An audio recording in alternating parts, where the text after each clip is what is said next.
قلتي لي ما كرهتش من بين الناس اللي يتكلموا عليا هي هدى سعد. علاش تعجبك هدى سعد؟ تعجبني هدى سعد، هي زوينه.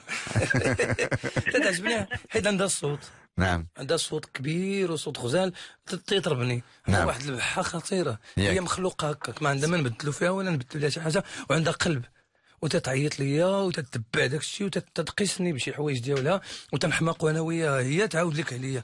انا وياها تنغنيو الهنديه، تنغنيو الحما. ايكو سمعتي شنو قال لك تيبغي الشخصيه ديالك، تيبغي الفن ديالك، تيبغي حتى الحماق ديالك. شنو انت تقولي، شنو تيعجبك في ايكو؟ اولا ايكو شهادتي فيه مجروحه، حيت هو فنان محبوب عند قلوب كل المغاربه، سواء داخل الوطن او في المهجر.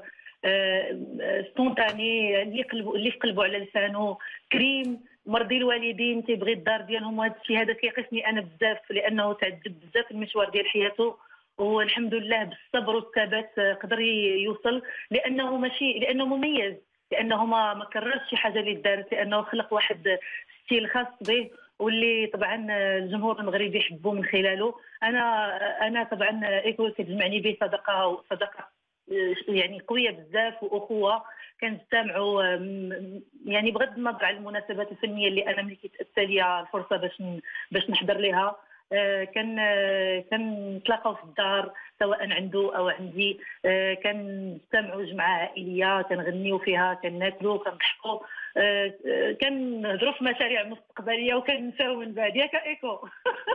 هي شفتي انت هي اجي شفتي انت كنتي حضرتي السبيكتاكل ديالو كان في مراكش ولا فين شفت السبيكتاكل ديالو؟ فين ما غادي يقول لكم في شتاتة غايقول لكم الضحكه ديال هداك الساعه هي اللي كتسمع في عرفتي. تكون خدام تنسمع الضحكه ديالها مجهده، وعرفتها هي كاينه. تنعرف ديما. عرفتي علاش؟ انها تصور واحد الانسانه مسكينه جات من تركيا، وكان عندها باقي تزيد نهار اخر في تركيا باش ترتاح، وداك الشيء خدات الطياره غير قالت لي على انت السبت، قالت لي زعما خدمات الجمعه وطارت عندي السبت. عرفتي جات الطياره نزلت مع 8، ما كالت، ما الله يسمح لي من حقها مسكينه، وقفت عليا السبيكتاكل، دخلت لقاتني بديت بشي ربع ساعه. ولكن وكلني ايكو ملي سليمه عرض عليا وداني وكلني، نعم. كاينه كنبقى نجلس معاه وتبدا يعاود لي على الهندي، وتيغني لي الملحون، وتيغني لي الاندلسي. جميل جدا، يعني برافو عليه، وانه هذا كنعتبرها بان اضافه لي. نعم. انا ديالنا المحبوبه هدى سعد على هذا التدخل الجميل. شنو بغيت تقول لي قبل ما نخليوها تمشي، لان هي مشغوله، على قبلت انا فراسك وقرب الميكرو. هدى سعد راه اختي، نعم. وانسانه تتحس بها وتنحس بها، وانا مولوع بالغنى ديالها ومولوع بصوتها. نعم. تغني اللي بغات تغني، صوتها خطير. نعم. جدا، وعندها قلب ومفروحه، راه ما عارفينهاش الناس.